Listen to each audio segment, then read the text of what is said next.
Hello, everybody. Okay, so tonight we're gonna do, I will do two, but this first one that we're doing is a case out of Oklahoma.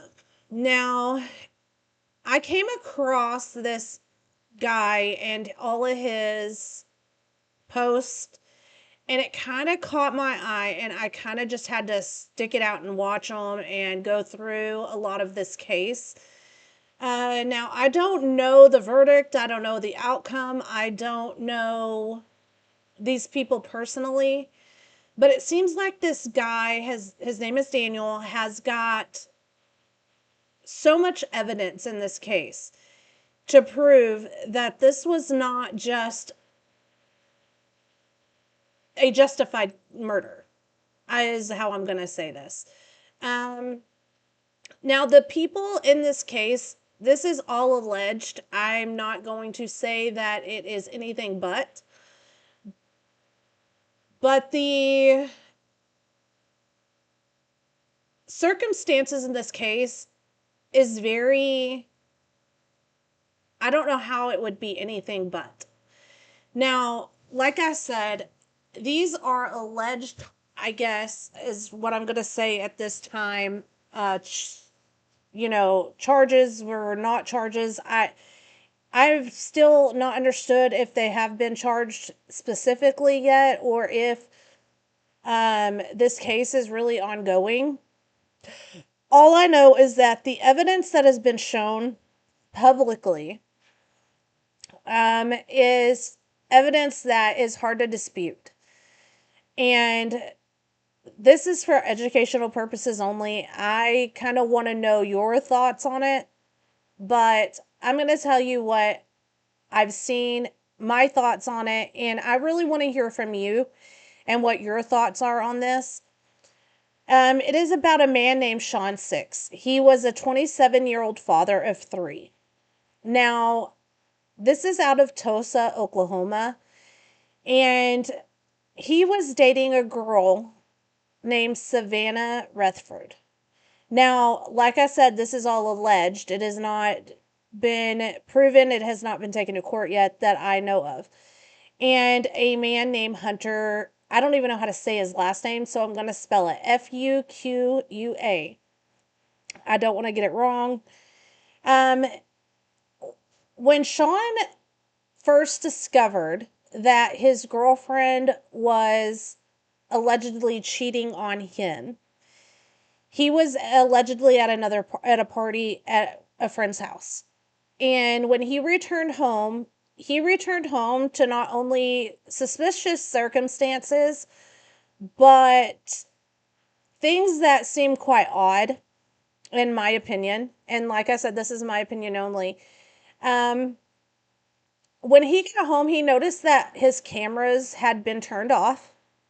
And that was one thing that normally would not have been, was not a normal thing. So when he tried to enter his home, his door was locked with a changed lock. Now, this was allegedly his home that this happened at. He tried to break in through a window. When that failed, he decided that he was going to kick in his back door. Now, if this is his home, he is allowed to damage his own property by law. And when he decided to kick in this back door, he was allegedly shot in the chest by allegedly Savannah's boyfriend Hunter, and this was allegedly for 2 years. Okay? And she had been messaging Sean as well throughout these text messages that showed that she had, they were still kind of seeing each other similarly in a relationship, whatever. Now, here's the thing. Allegedly, Savannah said that she was in fear of her life from Sean, and that's why she had Hunter staying with her. But it was it was Sean's house. So why have your lover stay in the same house that is not your home, right? So those were three things that did not add up to me in the beginning. Now, he was a single father of 3. He had 3 little boys that depended on him.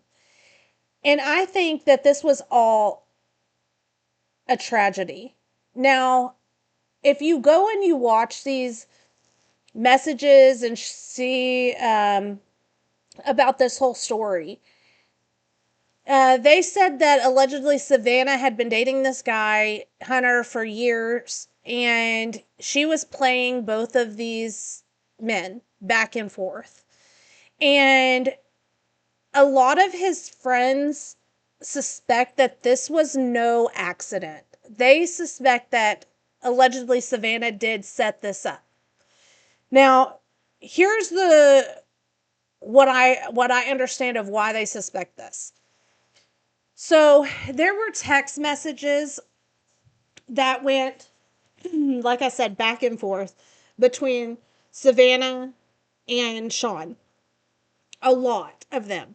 None of them did show any kind of signs of being fearful of this man or any kind of issue in this relationship, right? Between these 2 text messages or all of these messages. Now, people said that Hunter and Savannah had this relationship and Hunter knew about Sean, but Sean did not know about Hunter until this particular night. Now, when Sean found out, of course, he kind of lost his shit. Excuse my language. But when he lost his mind, basically, and went home to confront Savannah, all of these things were out of place.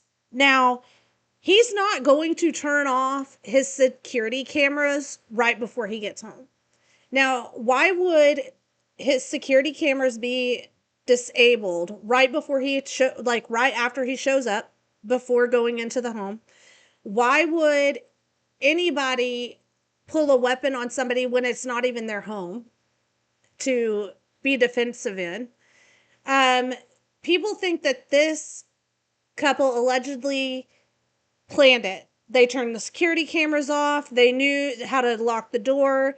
They waited for him to kick in this door, and they tried to play it off that Sean was aggressive and agitated, and he was a threat to this Savannah girl, even though there was no clues, no signs, nothing. Now, when you go into your own home, you are allowed to do anything you want to break in, to get in, especially if you own this house. Now, here's the question of the day too. Why was this other man in this other man's home without, why would she even set that scenario up if this is the case? I think that it possibly could have been a setup. I think that, excuse me. I think that she thought that this was the fastest, quickest way to end this relationship once and for all. I think that this was the only way that she thought that it would happen fast, and that way she could carry on with her alleged boyfriend or whatever. Now, like I said, this Daniel guy that is like posting everything about this case, he is determined to get justice for Sean. And I think the way he's going about it is not only genius, but it is very smart, because not only is he getting people to understand the relationship between these three people, and yes, I said allegedly a lot because, like I said, I don't know these people. I'm not fully up to date with this case, but it is one that I think that really needed to be out there. Now, they said Sean was this loving guy. He never had a mean bone in his body. And so I don't understand. And this is not just by one word of mouth. This is by multiple people that knew this man. And they said that he didn't even know about this other man specifically until this specific night, like I said. So it was like this word got out immediately, when he wasn't even at home after these precautions were taken, and why would someone change the locks on a home that's not even yours? Why would someone, like, did he have life insurance? Like, these are the things that I question. Did he have life insurance? Did he leave it to her if something were to happen to him? Or did he have money that she was supposed to get? Or was there would he have gotten the house? Or was there something specific she would have gotten out of this if he were to pass? You know what I'm saying? So my question is, what do you think really happened? What do you think the truth is? I want to know your opinion. I'm not saying that um, any of this is going to go anywhere, but I really hope that with the evidence that is provided, it does, because this is ridiculous. And if you go and watch all of these posts on Facebook that this man is putting up, you will have a big understanding of what I'm talking about and your thoughts. And I hope to hear from you. But until then, always remember, watch your back. You never know what's coming at you.